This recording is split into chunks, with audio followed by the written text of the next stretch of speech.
Halo, saya Dr. Vista Divi Amesia, SPOG. Saya spesialis kandungan ya, SPOG, jadi obstetrik ginekologi. Jadi lebih ke penyakit-penyakit perempuan, ya keputihan misalnya, atau turun peranakan, atau bisa juga untuk menangani kehamilan. Cuman paling banyak sih mungkin pasien hamil ya, tapi nggak menutup untuk kasus-kasus seperti keputihan, peranakan turun, kayak gitu-gitu juga kita yang menanganinya ya. Atau ada benjolan di vagina kayak gitu.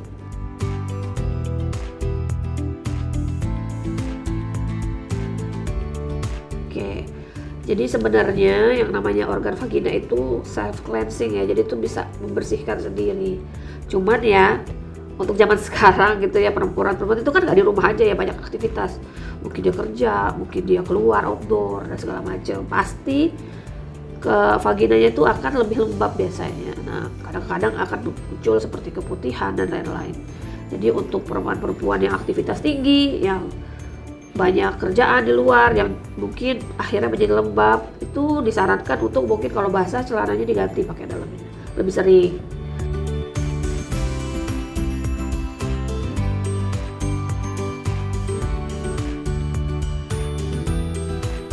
Sebenarnya hampir sama ya antara yang sudah menikah sama yang belum. Cuman mungkin kalau yang sudah menikah atau yang sudah pernah melakukan hubungan seksual ya dijaga setelah melakukan hubungan seksnya gitu, lebih bersih gitu ya. Mungkin setelah berhubungan itu organ dalamnya dicuci, dibersihkan gitu, karena kan di situ ada bekas-bekas ya, mungkin setelah berhubungan keringat juga gitu. Tapi kalau yang belum pernah menikah atau belum pernah melakukan hubungan seks ya sebiasa aja gitu. Kalau habis aktivitas luar lembab misalnya ya jangan sampai nggak ganti pakai dalam misalnya, kan jadi kan lembab terus bisa lecet dan segala macam, atau mungkin jadi keputihan terinfeksi gitu. Jadi mungkin bedanya di situ aja sih, setelah melakukan hubungan seksualnya aja. Kalau yang lain sih semuanya intinya ya sama, karena organ vagina itu sebenarnya bisa membersihkan sendiri. Cuman kan karena kemajuan zaman gitu ya, jadi kita banyak aktivitas dan sering berkeringat, mungkin jadi lembab. Nah itu mungkin jaga kebersihan dengan menggunakan obat cebok sih biasanya bisa dipakai.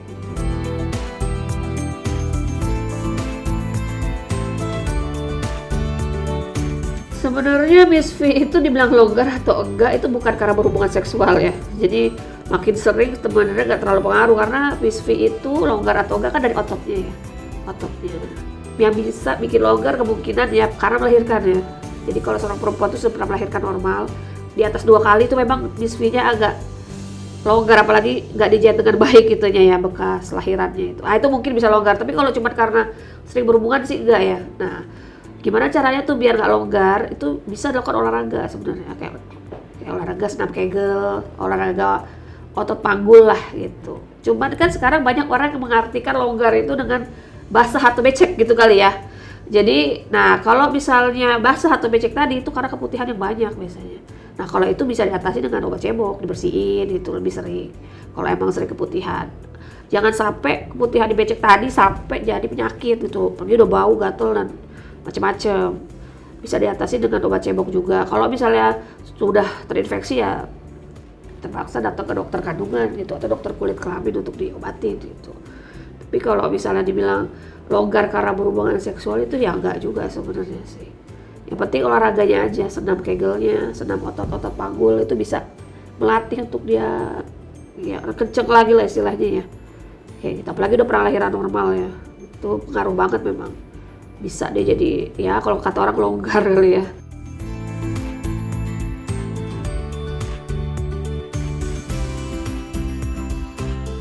Sebenarnya nggak ada cara khusus ya, mungkin pasangan yang tahu kali ya. Kalau kita sendiri mah nggak tahu sebenarnya kan, tahu longgar nggak ya gitu. Dan biasanya pasangan juga belum tentu tahu juga, apalagi dia belum pernah melahirkan ya si perempuannya. Tapi kalau sudah melahirkan mungkin si pasangan bisa tahu karena beda kan, gitu. Kalau terasa kurang gigit kali ya apa gimana ya. Nah makanya saya bilang tadi kadang-kadang pasangan itu salah gitu, dia bukannya longgar tapi mungkin becek atau karena keputihan tadi, jadi kerasanya longgar padahal sebenarnya sama aja gitu, cuman karena lebih basah kali ya, karena di keputihan sih pasangannya mungkin. Nah itu yang kira longgar tadi. Jadi kalau kayak gitu ya harus diobatin ya, apalagi udah bau putihannya atau banyak. Tapi kalau misalnya baru putihannya agak banyak sedikit lah, gak terlalu bau, gak gatel, bisa pakai obat cebok dulu, pakai terus pakai ganti pakai dalam lebih sering. Kalau emang basah nih kan, gak basah nih diganti gitu. Atau bahan pakai dalamnya tuh terbuat dari katun, jadi menyerap keringat gitu. Jangan sampai yang pakai zaman sekarang G-string kali ya, itu tau parah ya, ada juga. Gitu ya.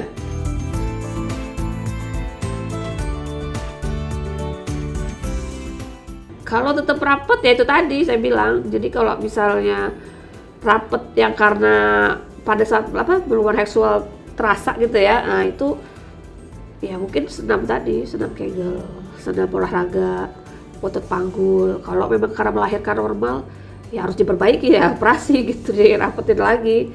Karena kalau emang udah urusan otot ya mau gimana lagi gitu ya. Tapi kalau karena saya bilang tadi, karena keputihan, karena becek gitu, ya itu bisa diobatin dengan pengobatan atau dengan pakai obat cebok dulu awalnya gitu.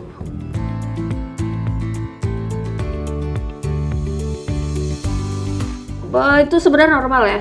Jadi memang perempuan itu kan ada hormon estrogen ya. Jadi dia pasti lebih gelap. Cuman dia bisa diatasi, jangan terlalu gelap. Karena makin gelap itu bisa karena mungkin ada minum obat tertentu dia jadi gelap, atau mungkin ada infeksi jamur jadi lebih gelap, atau mungkin karena kurang bersih mandinya kali ya, jarang dibersihin gitu. Nah itu juga. Jadi ya sebenarnya emang normalnya dia pasti lebih gelap daripada kulit lain, memang kayak gitu. Cuman gak terlalu gelap banget. Kalau gelap banget itu berarti ada sesuatu.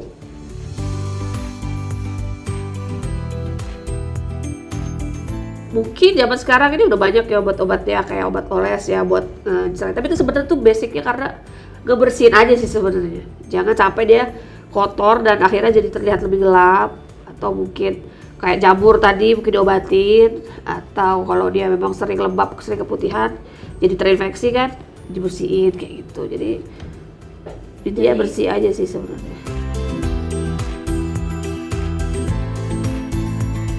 Itu karena keputihan, jadi karena infeksi. Normal memang perempuan itu ada cairan yang keluar ya. Dia bening, transparan, tidak gatal, dan jumlahnya itu sedikit. Ya keluar sih tapi gak banyak. Nah kalau misalnya udah bau, warnanya berubah jadi hijau atau kuning atau gatal dan berbau, itu sudah terinfeksi. Nah kalau udah kayak gitu harus diobatin. Kalau enggak nanti bisa naik ke organ reproduksi yang lain, ke rahimnya, infeksi. Nah itu bahaya. Nah, bisa pakai obat cebok ya, bersihin. Karena bau itu pasti karena infeksi tadi, atau mungkin karena lembab kan tadi kan. Apalagi orang zaman sekarang pakai pakaiannya agak ketat ya. Celananya mungkin nggak nyerap keringat. Nah, itu bisa pakai obat cebok. Tuh.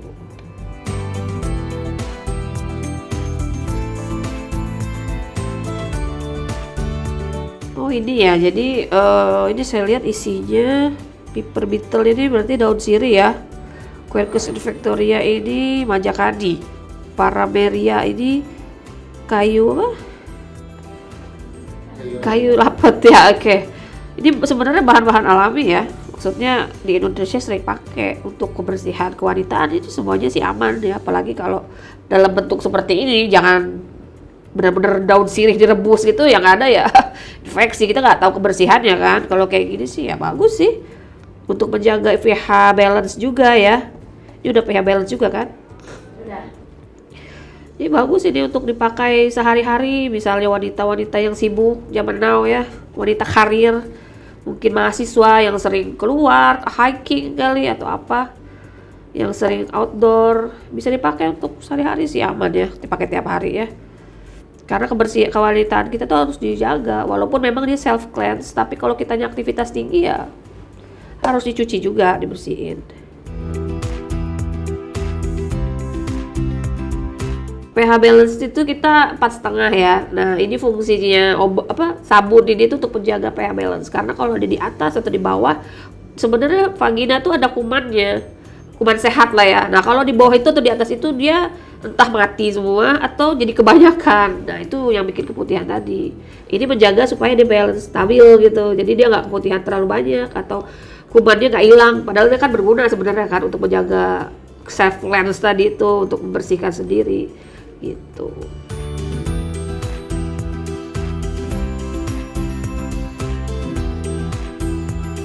Boleh aja, apalagi ibu hamil ya. Ibu hamil itu sering banget putihan, sering banget. Jadi bisa dipakai ini kalau dia emang udah agak banyak tapi nggak sampai gatal dan berbau tadi ya, boleh aja dipakai. Tapi kalau kita lagi aktivitas tinggi, terasa lebih lembab, boleh aja, pakai aja. Apalagi ini kan bahannya aman semua, nggak bermasalah.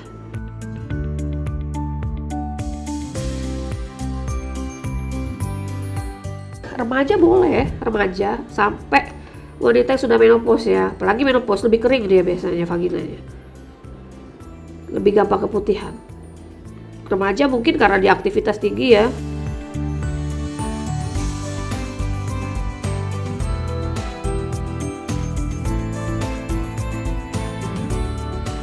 Bisa betul. Jadi apalagi yang jarang balut kali orangnya ya, itu bisa mengganggu kelembapan di situ, pH-nya berubah, akhirnya kumannya jadi tambah banyak. Jadi mungkin pas haid bisa juga pakai ini. Jadi misalnya nih haid nih, ganti balut sering, biar nggak, kan suka lecet kadang ya, banyak keluhan pasnya datang ya, dicuci, dibersihin, karena darah itu juga nggak bagus kan kalau apalagi orangnya mungkin di luar nggak sempet ganti.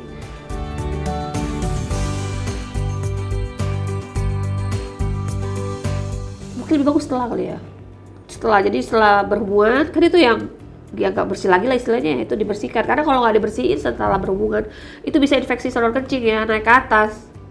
Karena ada tuh kadang habis berhubungan seks nggak bersih ya langsung tidur gitu. Besok paginya macem-macem penyakitnya tuh, pipis terus ya, penyakit inilah yang baru kawin baru nikah. Kan suka ada tuh ya. Honeymoon syndrome ini istilahnya. Jadi dia sering kencing, sakit segala macam, mungkin karena dia nggak bisa ngejaga kebersihannya setelah berhubungan, karena dia baru kali kan, dia nggak ngerti. Apalagi kalau pengantin baru sering kali sehari bisa 2-3 kali berhubungan seks. Jadi setelah berhubungan bagusnya memang bersih-bersih, bisa pakai obat cebok ini. Mungkin sebelumnya juga boleh, tapi mungkin biar nggak terlalu sering pakai sabun juga ya, karena kalau terlalu banyak sabun juga terganggu pH-nya gitu loh. Jadi mendingan setelah bersihin kayak gitu.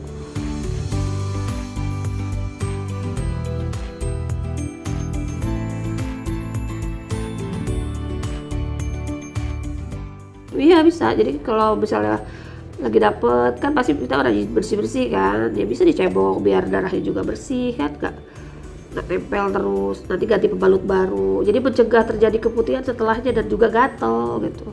Biar nggak bau juga ya, bener. Biar nggak bau juga.